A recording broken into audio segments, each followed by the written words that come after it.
뉴스의 조수빈입니다. LH 직원들 땅 투기에 국민들 분노가 큰 한 주였습니다. 결국 정부가 대국민 호소문을 발표했습니다. 토지나 주택 업무를 하는 공무원 또 공공기관 관계자들 토지 거래를 제한하겠다. 내부 정보로 얻은 부당이득은 환수하겠다고 했는데요.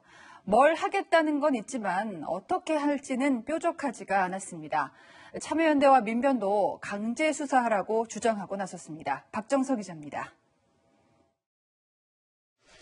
LH 직원들의 3기 신도시 투기 의혹과 관련해 정부는 무관용 원칙을 내세웠습니다. 부동산 투기가 확인되면 수사 의뢰나 징계 조치까지 하겠다는 겁니다.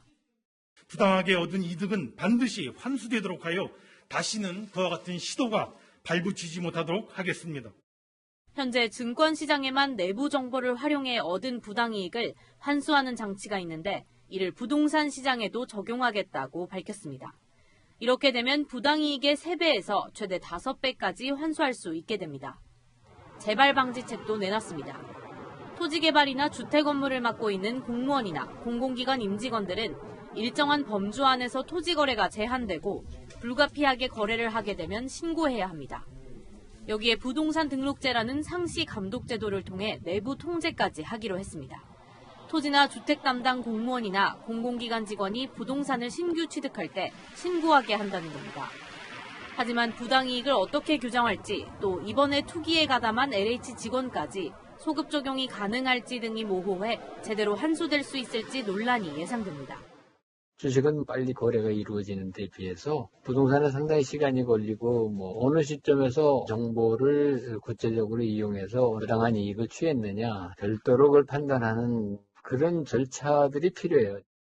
이번 사태를 처음 폭로했던 시민단체는 셀프 조사로는 부족하다며 독립된 수사기관과 감사원의 참여가 필요하다고 지적했습니다. 이번 의혹에 대한 1차 조사 결과는 다음 주 발표될 예정입니다. 채널A 뉴스 박정서입니다. 자, LH 직전 사장은 변창흠 국토부 장관이죠. 책임에서 자유로울 수는 없어 보입니다. 코앞으로 선거가 다가온 만큼 여권조차 감쌀 수 없는 분위기입니다. 사퇴 얘기까지 나오는데요. 다만 장관선에서 꼬리 자르는 걸로 비칠까 지도부 고심이 깊다고 합니다. 윤수민 기자입니다. LH 직원의 신도시 투기 의혹과 관련해 정부와 더불어민주당 내부에서 변창흠 국토교통부 장관의 책임론을 거론하는 목소리가 커지고 있습니다. 변 장관이 LH 사장으로 재임했을 때 벌어진 일인데다 섣부르게 당사자들을 옹호하려다 여론에 불을 질렀기 때문입니다. 정세균 국무총리는 오늘 공개적으로 변 장관의 책임을 언급했습니다. 변창흠 장관이 그렇게 이 문제와 무관하다든지 그렇게 생각하리라고는 보지 않고요. 성역 없이 모든 책임을 다 확인하고 추궁한다. 차기 당대표 유력 후보인 송영길 의원도 도의적 책임을 물어야 한다고 지적했습니다. 하지만 당 지도부는 변 장관 사퇴에는 다소 신중한 입장입니다. 초고강도, 매우 높은 강도의 조사가 진행되고 있습니다. 멀지 않은 날에 1차 조사 결과가 나올 걸로 보고요. 제대로 된 조사 없이 변 장관이 물러날 경우 꼬리 자르기라는 비판을 받으며 역풍이 불 수 있다는 우려 때문입니다. 또 가뜩이나 부동산 정책에 대한 국민 여론이 좋지 않은 상황에서 변 장관 사퇴 시 부동산 정책을 추진할 동력을 잃을 수 있다는 점을 우려하고 있습니다. 민주당이 고심하는 사이 국민의힘은 문재인 대통령의 사과와 변 장관의 해임을 요구하며 연일 공세를 퍼붓고 있습니다. 채널A 뉴스 윤수민입니다. LH 직원뿐 아니라 최근까지 여당 소속이었던 시흥시 의원도 투기 의혹을 받고 있습니다. 악재가 겹친 더불어민주당, 당내 모든 선출직 공무원, 가족, 보좌진 싹 다 조사하겠다고 했죠. 하지만 이마저도 보여주기식에 그칠까요? 당내 감찰 조직은 규모도 권한도 미미합니다. 최선 기자입니다. 민주당 윤리감찰단은 3기 신도시 투기에 연루된 당내 인사가 있는지 전수조사 중입니다. 이낙연 대표 역시 민주당 윤리감찰단에 소속 국회의원과 보좌진 지방자치단체장 및 의원들과 그 가족들 대상으로 철저한 전수조사를 실시한 바 있습니다. 하지만 조사는 신고 접수 및 재산 공개 내역 확인 위주로 진행될 것으로 알려졌습니다. 민주당 관계자는 윤리감찰단에 수사 권한이 없어 초반에는 재산 공개 기초자료와 신고 중심으로 조사할 수밖에 없다고 밝혔습니다. 가족과 보좌진의 전수조사는 사실상 어려울 것으로 보입니다. 피부양자가 아닌 가족은 재산 공개를 거부할 수 있고 보좌진도 5급 비서관 이하는 공개 의무가 없기 때문입니다. 10수명에 불과한 윤리감찰단이 민주당 소속 국회의원 174명과 지방의원, 그 가족과 보좌진까지 수천 명을 조사하는 것도 무리라는 지적입니다. 시민들은 보다 철저한 조사가 필요하다고 입을 모았습니다. 철저한 조사가 이루어져야지 될 거라고 생각하고 대부분의 국민들도 깨어 있다고 생각을 하기 때문에 흐지부지 유해무해 가지 않을까 그런 생각도 하겠는데 좀 강력하게 대처해 주면 좋겠네요. 민주당 윤리감찰단은 여론을 의식해 조사의 실효성을 높이는 방안을 조만간 마련해 당에 보고할 것으로 알려졌습니다. 채널A 뉴스 최선입니다. LH 직원들이 땅을 사들이기 시작한 건 2017년부터 이때를 기점으로 광명과 시흥 토지 거래량이 대폭 늘었습니다. 이게 우연일까요? 이다혜 기자입니다. LH 직원이 경기 광명시 옥길동에 맹지를 처음 산 건 지난 2017년 8월이었습니다. 이 직원은 땅을 사자마자 묘목을 빼곡히 심었습니다. 토지 보상은 물론 영농 보상까지 노린 겁니다. 이때부터 광명과 시흥의 토지 거래량은 급증했습니다. 땅을 갑자기 너무 많이 찾았어요, 사람들이. 누가 소스를 줬는지 강남 사람들도 엄청 와서 다 거의 쓸어갖고 하여튼 그랬어요. 실제로 한국부동산원 통계를 보면 광명시 토지 거래량은 지난 2016년 1000필지도 채 안 됐지만 2017년부터 급증하기 시작해 지난해 2500필지를 넘어섰습니다. 시흥시의 경우 2017년 9천여 필지가 거래되면서 역대 최다를 기록했습니다. 정부가 3기 신도시 조성 계획을 구체화했던 2018년에는 광명과 시흥 모두 서울 거주자의 거래 비중이 가장 높게 나타났습니다. 내부 정보에 빠삭한 LH 직원들의 투기가 직접적으로 또 간접적으로 거래량 증가에 영향을 미쳤을 거란 분석이 나옵니다. 더 넓게 봐야 된다는 얘기죠. 정보가 밖으로 알려져서 투자한 투기꾼들도 있을 수 있고 일반인들도 여기에 가세해서 부동산 가격이 오르거나 거래 건수가 늘어나는. 지금처럼 토지 보상을 노린 투기 수요가 몰리는 걸 막기 위해선 보유 기간에 따라 보상을 차별화하는 등 토지 보상 제도를 손봐야 한다는 필요성이 제기되고 있습니다. 채널A 뉴스 이다혜입니다. 한편 시민단체는 시흥시 의원과 포천시 공무원을 경찰에 고발했습니다. 이들은 왜 투기 의혹을 받고 있는지 김은지 기자가 직접 현장에서 보여드리겠습니다. 3기 신도시 개발 예정지인 경기 시흥시 과림동 부지. 고물상만 있는 벌판에 2층짜리 건물 한 채가 들어섰습니다. 소유주는 30살 여성으로 시흥시의회 도시환경위원장을 맡고 있는 현직 시의원의 딸입니다. 여성은 2018년 9월 111제곱미터의 땅을 1억 원에 사들였습니다. 정부의 3기 신도시 계획이 발표되기 2주 전이었습니다. 6개월이 지난 뒤에는 연면적 70제곱미터의 주택 건물도 짓습니다. 신도시 공공택지에 자신이 소유하고 거주한 주택이 수용될 경우 이주자 택지를 저렴하게 분양받을 수 있는 권리가 생깁니다. 주택이 있는 사람만 그 토지를 조성원가의 한 60%가 70%에 그거를 주는 거예요, 그거를. 해당 시의원은 노후에 살기 위해 지은 건물이라며 2층 원룸에 딸이 살고 있다고 해명하는 것으로 알려졌지만 인근 주민의 말은 다릅니다. 살면 뭐 집에 차려주기가 지쳐면 그래야 될 텐데. 채널A는 시의원에게 직접 해명을 드리려 했지만 연락이 닿지 않았습니다.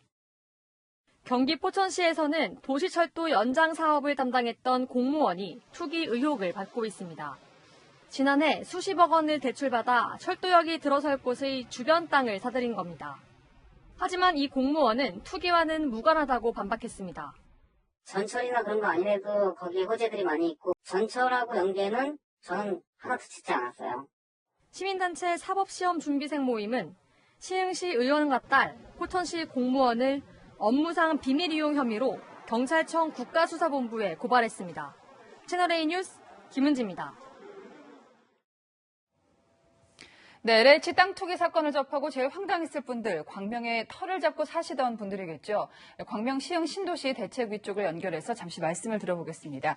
자, 김현규 위원장님 나와 계시죠? 나와 있습니다. 네, 오늘 정부가 철저하게 조사해서 처벌도 하고 부당 이익도 환수하겠다고 나왔습니다. 네. 위원장님께서는 현지에서 몇 대에 걸쳐서 오래 사셨다고 들었는데요. 그 현지 네네. 주민 입장에서 이런 불법 투기 이득 환수가 가능하다고 보시나요? 글쎄요, 법적으로 어떻게 되는지 모르겠는데 환수가 사실 어렵지 않겠나 하는 생각이 듭니다. 다만 그 사람들에 대해서 부당이득에 대한 거, 그러니까 보상 차원에서는 공시지가로 보상을 해준다거나 이런 식으로 해서 네. 페널티를 줘야 되지 않겠나 하는 생각이 듭니다. 네, 이번 LH 투기 사태가 터지고 또 오늘까지 지역 주민들은 대체로 어떤 반응들이신지요? 지금 많이 화가 나 있습니다. 화가 나 있는데 농사를 짓는 사람들, 원주민들, 주민들은 사실은 그런 그 LH공사의 직원들이 정보를 알고 나무를 심고 그랬거든요. 네네. 그런 사안이라면 우리도 정보를 알았다면 빼곡하게 나무를 심고 보상을 많이 받으려고 노력을 했을 겁니다. 그런데 저희들은 전혀 몰랐고 그렇게 투기를 하는 자체를 몰랐습니다. 그래서 순수하게 지금 주민들은 많이 화가 나 있는 상태입니다. 근데 이번 LH 사태 때문에 이 반대 목소리가 더 높아질 가능성도 있고요. 신도시가 건설이 된다고 해도 시일이 더 오래 걸릴 수도 있는데요. 이 부분은 어떻게 생각하십니까? 저는 그런 생각도 들곤 합니다만 정부가 책임을 지고 만약에 이 부분이 진행이 늦어지고 지지부진해진다면 또 한 번에 정부가 신뢰를 잃는 게 아닌가 이렇게 생각을 하기 때문에 강하게 정부가 이번에 추진을 해주기를 바라는 마음입니다. 네. 네. 하지만 지금 LH 사태가 명명백백하게 밝혀지지 않는다면 이대로 또 신도시 개발을 밀어붙일 수도 없는 상황인데요. 이 부분은 어떻게 보시는지요? 그러니까 그렇게 되면 이제 정부를 신뢰하기가 어렵죠. 그러니까 반드시 근데 몇몇 사람들의 반대하고 한다 하더라도 이 부분은 감수하고 추진해야 된다고 생각을 합니다. 그럼 말씀대로라면 이제 굉장히 심각한 부정부패로 조사하는 부분까지 번질 수가 있는데요. 지금 주민들 사이에서 신도시 자체에 대해서 의견이 엇갈리고 있지만은 부정부패에 대해서 분노하는 그 마음만큼은 다들 한 마음 아니실까요? 사실 화가 많이 나 있는 상태예요. 어떻게 보면 LH 공사에서 사전에 정보를 입수하고 그 담당자들이거든요. 예. 그런 사람들이 정보를 알고 자기들이 그렇게 액션을 취했다는 것은 상당히 그런 부분에 화가 나는 거죠. 그러니까 이 순수한 사람들은 정말 몹시 화가 나 있습니다. 예. 자, 저희가 마지막으로 하실 말씀 있으시면 짧게 듣겠습니다. 그래서 이번에 투기한 사람들, 정부에서 밝혀지면 엄벌에 처한다 이런 이야기를 하시는 것 같은데 밝혀지기란 쉽지 않을 거라고 생각이 돼요. 그렇기 때문에 이번에 이 투기하신 분들은 이미 정보를 알고 투기했다라고 생각이 되기 때문에 사실은 강한 페널티를 매겨야 된다. 이런 생각을 해요. 예. 네. 혹시 지금 대책위 쪽에서는 이 지역이 워낙에 낙후되어 있기 때문에 계속해서 개발을 해야 된다는 주장을 펼치셨는데 혹시 그게 어느 정도 시간을 들여서 주장을 하신 부분인지요? 지금 저희들은 상당히 사실 2009년도에 2009년도에 발표했다가 2015년도에 다시 묶었다가 이번에 다시 발표했지 않습니까? 예. 이번에 다시 발표했는데 다시 그것을 다시 묶어버리면 사실 정부 신뢰가 이루 말할 수 없는 거죠. 그러니까 이번엔 충분히 그냥 진행할 것이다라고 생각이 되고요. 잘 될 것으로 믿어요, 저는. 네, 혹시 위원장님 말씀에 또 다른 입장 가지신 분들이 있을 수도 있으니까 이 부분은 혹시 반론이 있다면 저희가 다시 또 전해드리도록 하겠습니다. 오늘 말씀 고맙습니다. 네, 알겠습니다. 고맙습니다.